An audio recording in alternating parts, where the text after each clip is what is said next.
선풍기나 에어 서큘레이터 만들 때 상층부에 방 안의 온실 효과를 사람이 있고 그렇고 이렇게 가스레인지, TV 이렇게 발열 기구가 있다 보다면 전등 같은 거 위로 열기가 올라가거든요. 그래서 위로 올라가서 거기가 이제 온실 효과가 생기게 돼요. 그래서 에어컨을 틀어도 이렇게 시원하지 않고 좀 답답한 그런 것도 있을 수 있어요. 에어컨을 온도를 많이 틀어야 되거나 전력이 많이 소비되겠죠. 그래서 그 선풍기를 제 방식으로 해가지고 이렇게 길게 지금 현재 있는 가정용 선풍기가 이 정도 타워 지금 이 정도 하지 않습니까? 높이를 올리면 이 정도 하거나, 근데 이거 천정까지, 이 위에 천정까지 높이 올리는 거죠. 이렇게 선풍기를 길이를 가령 이제 이게 에어컨의 크기다라고 생각하면 타워형 에어컨이라고 하면 이 정도 이렇게 늘려서 이거를 좌우로 위아래로 이렇게 돌아가고 꺾을 수 있고 돌아가고 옆으로 돌아가고, 그래서 여기서 이렇게 선풍기를 위에 상층부의 공기를 선풍기를 가지고 그 거실에 이제 스탠드형 선풍기를 의미하는 겁니다. 이게 이렇게 상층부의 공기를 여기 선풍기의 차가운 바람으로 식혀주는 겁니다. 그러면 이게 똑같은 대비해서 온도가 굉장히 많이 내려가거든요. 저도 이제 다 실험을 해봤고요. 네, 그렇게 탁 의자 위에다가 선풍기를 거실형 스탠드형 선풍기 좀 길다란 거를 올려놓고 했더니 확실히 시원해요. 에어컨하고 같이 결합해서 했더니 이게 서큘레이터 역할을 하고요. 그래서 지금 선풍기가 됐든 서큘레이터 형식으로 만들 땐 그 선풍기가 서큘레이터 사실 필요 없는데 뭐로 하는지 난 이해가 안 갑니다. 솔직히 선풍기가 더 강력해요, 서큘레이터보다. 저도 좀 이해가 안 가는 상황이에요. 이거 이렇게 좌로 돌려놓으면 이렇게 자기가 알아서 이렇게 냉기를, 이건 에어컨이라고 했을 때 에어컨의 냉기를 이렇게 길다란 선풍기가 위에 있는 상층부에 있는 온실 효과를 일으키는 보온 효과를 일으키는 공기를 차갑게 만들어주고 에어컨의 냉기를 골고루 퍼지게 만들어줍니다. 이런 형태의 선풍기와 에어 서큘레이터 만드시면 제 기술 구조가 되겠습니다. 남의 기술 도둑질해서 상업화 시키지 말아주세요. 그 다음에 이거는 선풍기인데 상중하를 방 안의 공기를 공장도 되고요, 사무실도 되고 가정도 되고 상중하를 동시에 이렇게 데워주는 게 아니라 동시에 시원하게 해주는 선풍기가 이렇게 들어가 있습니다. 선풍기 날개 크기가 똑같을 수도 있고 틀릴 수도 있습니다.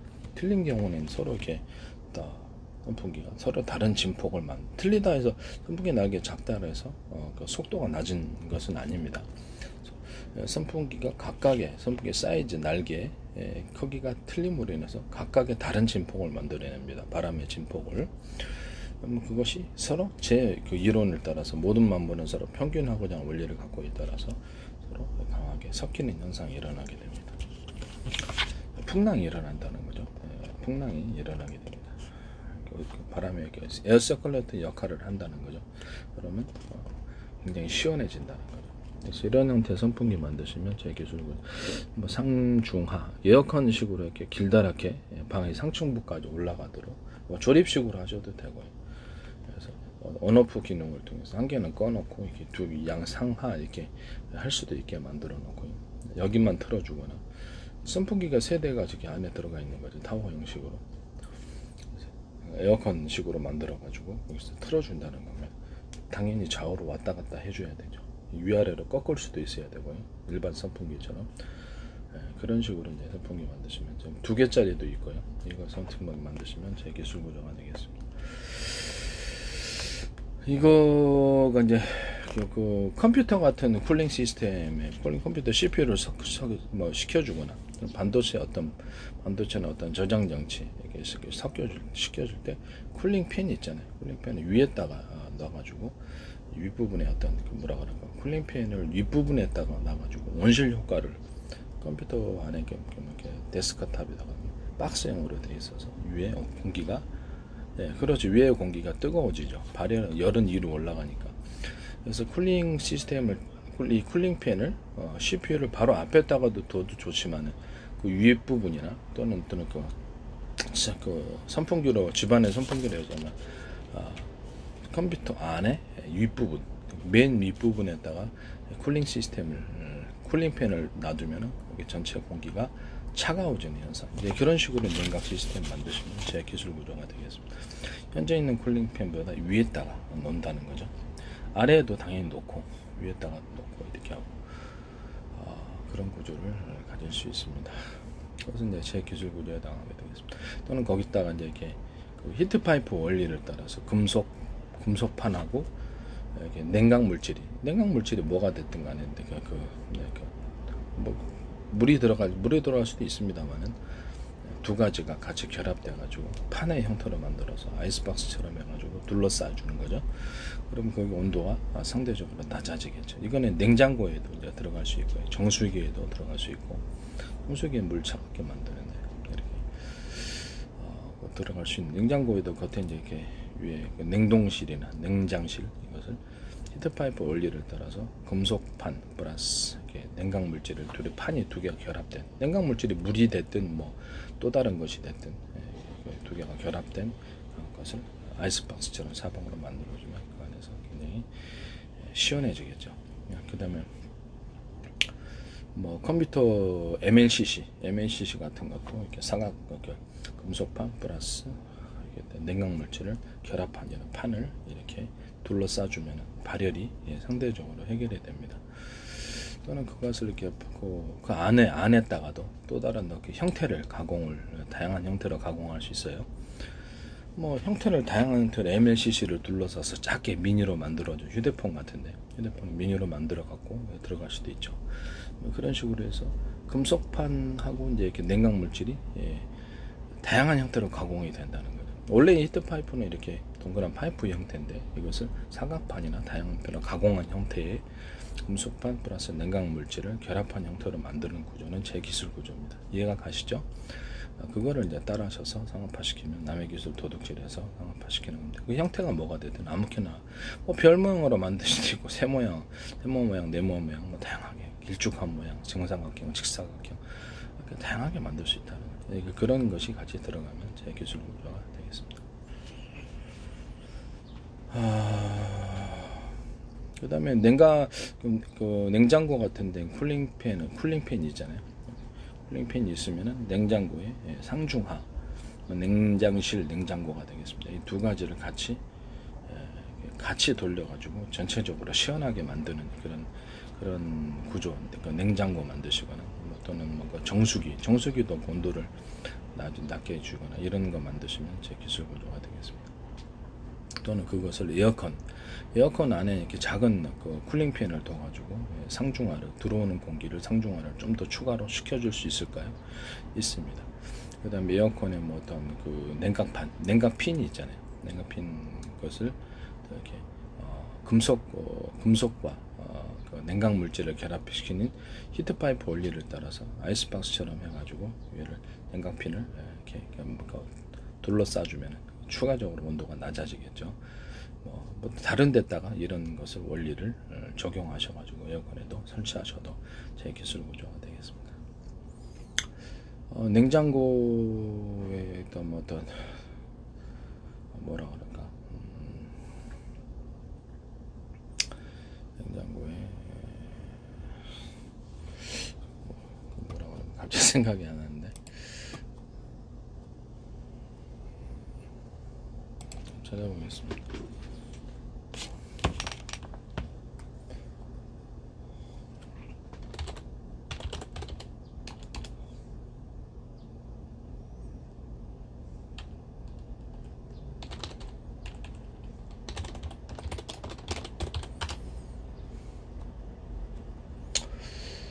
증발기, 에어컨의 증발기나 냉장고 증발기 부분에도 이렇게 금속판과 냉각 물질의 결합으로 판을 아이스박스를 만들어 그 안에서 이제 그 증발기가 역할을 해주면 좀 더 차가운 온도를 만들어 줄 수 있습니다. 이것도 이제 제 기술 구조가 되겠습니다.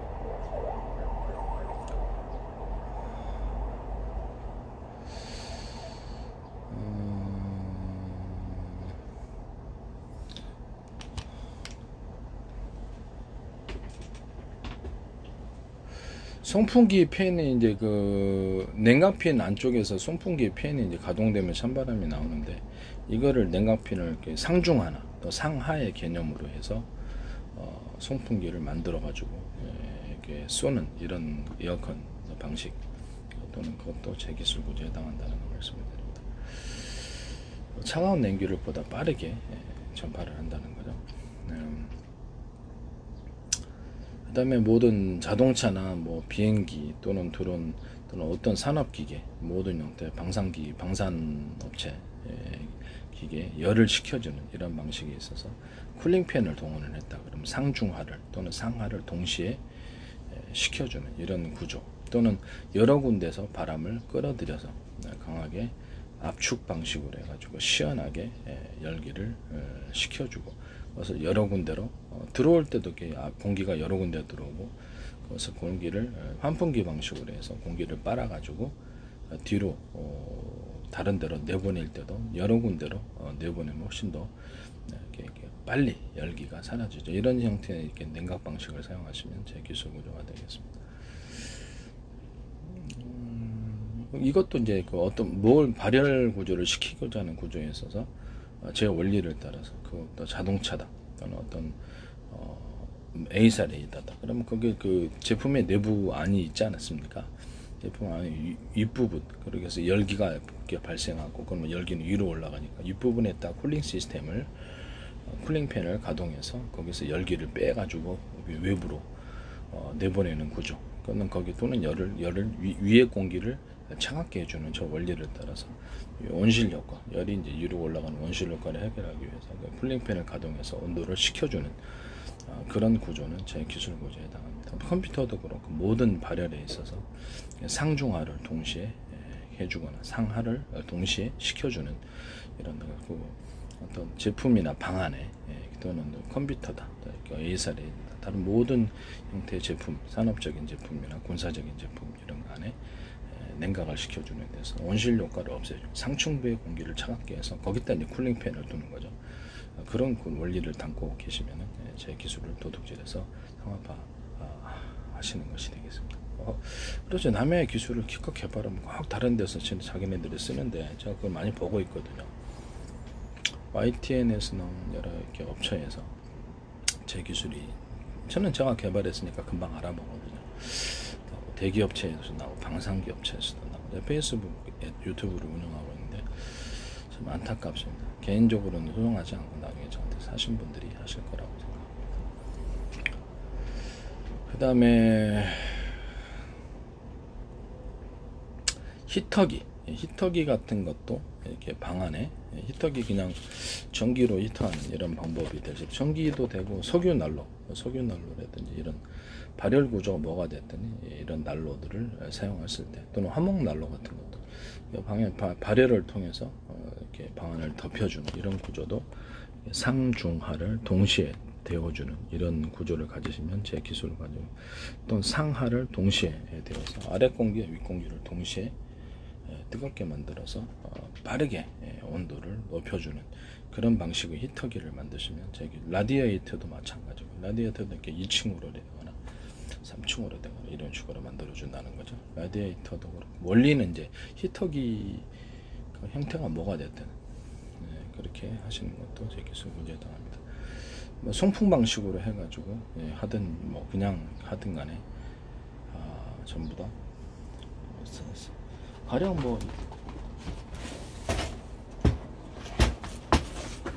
이런 형태의 히터기도 높이를 높여가지고 상중하를 동시에 높여주거나, 그래서 이런 것을 갖다 길쭉하게 만들어서 이렇게 방 위까지 동시에 덮여준다는 거죠.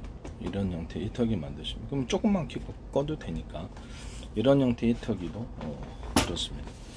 약간 높이를 높여가지고 에어컨 이렇게 선풍기도 높여가지고 하듯이 상중하를 동시에 덮여주는 이런 히터기 또는 이런 형태의 발열기구를 사용하시죠. 뭐 여러 가지가 되겠습니다.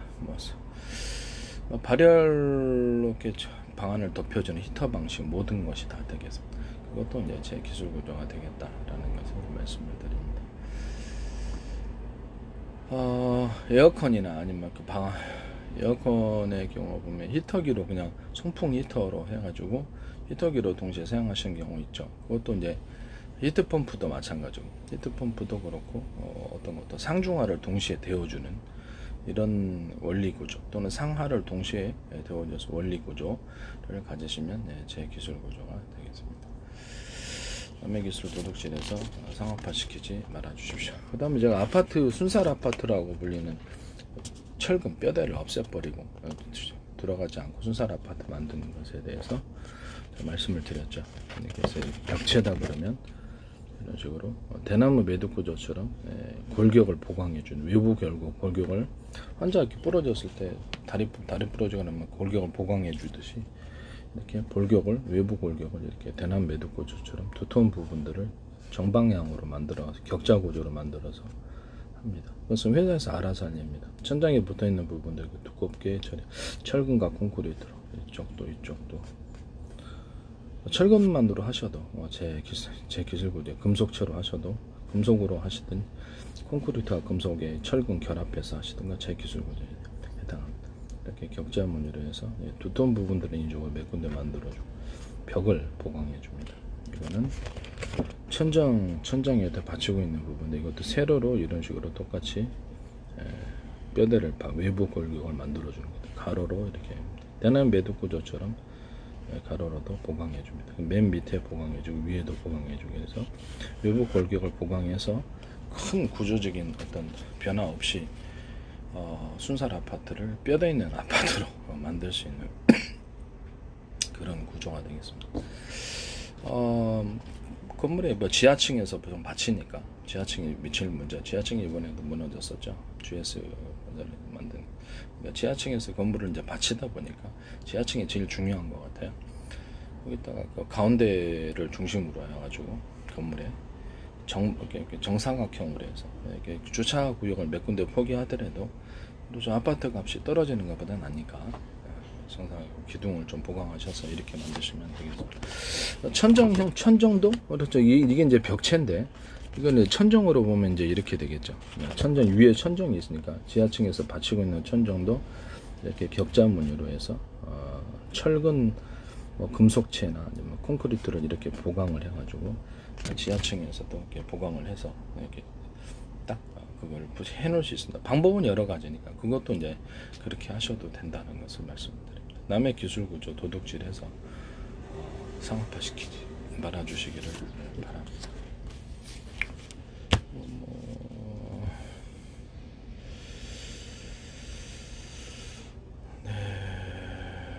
그렇습니다. 그다음 아파트 같은 거 질 때, 건물 질 때 이렇게 보통 밑에 토양이 있는데 밑에다 텐트 칠 때 증박아 놓는 것처럼 밑에다가 일정 부분의 깊이를 파서 콘크리트와 철근을 넣어가지고 박아 놓는 거죠. 이렇게 건물에 이제 기초를 이렇게 기초 콘크리트를 놓잖아요. 그 밑에 원가가 많이 드니까 부분적으로 텐트 칠 때 증박아 놓는 것처럼 이렇게 일정 깊이로 콘크리트와 철근을 넣어서 내진 구조를 가져주는 겁니다. 그다음에 옆으로도 이렇게 증박아 놓는 것처럼 해서 콘크리트를 만들어서 길쭉하게, 여기는 다 해주면 좋은데 원가가 많이 드니까 이런 식으로 하시면 제 기술 구조가 되겠습니다. 건물에 기초 놓을 때, 콘크리트 할 때 이 방식을 사용하시면 제 기술 구조다. 증박 안아 주는 이런 형태의 기초 콘크리트 타설 구조로 만드시면 제 기술 구조다. 남의 기술을 도둑질해서 이렇게 하지 말아주세요. 그리고 이제 맨 옥상에 뭐 아파트 같은 데 보면은 물탑이 있잖아요. 물을 갖다 많이 보면 거기 무겁잖아요.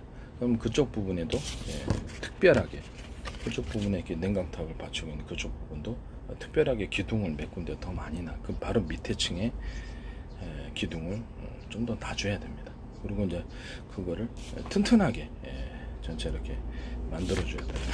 그래서 이렇게 밑에 바닥을 이런 식으로 똑같이 격자형으로 맨 윗부분은 만들어서 두텁게 만들어서 하중을 분산을 시켜주고 이렇게 할 수 있습니다. 격자 무늬로 들어갑니다. 그리고 이제 그 건물에 이렇게 그 아파트뿐만 아니라 모든 건물을 줄 때 밑에 바닥 부분에도 이렇게 철망 같은 거, 격자 무늬의 철망을 넣어줍니다. 원가는 그렇게 큰 차이가 안 날 거라고 생각하고요. 뭐 차이가 나봤자 얼마나 차이가 나겠습니까? 기존의 철근 외에 그것이 어느 정도 얇은 철망들을 넣어서 이제 대나무 밭 벽처럼 이렇게 서로 잡아주는 역할을 해준다는 거죠. 가로 세로로 일정 깊이를 따라서 천망을 넣어줌으로써 강하게 결합돼서 내진 구조를 갖추게 하는 그런 기술도 제 기술 구조라는 것을 말씀드립니다. 남의 기술 도둑질에서 재산 상업화 시키지 말아 주십시오.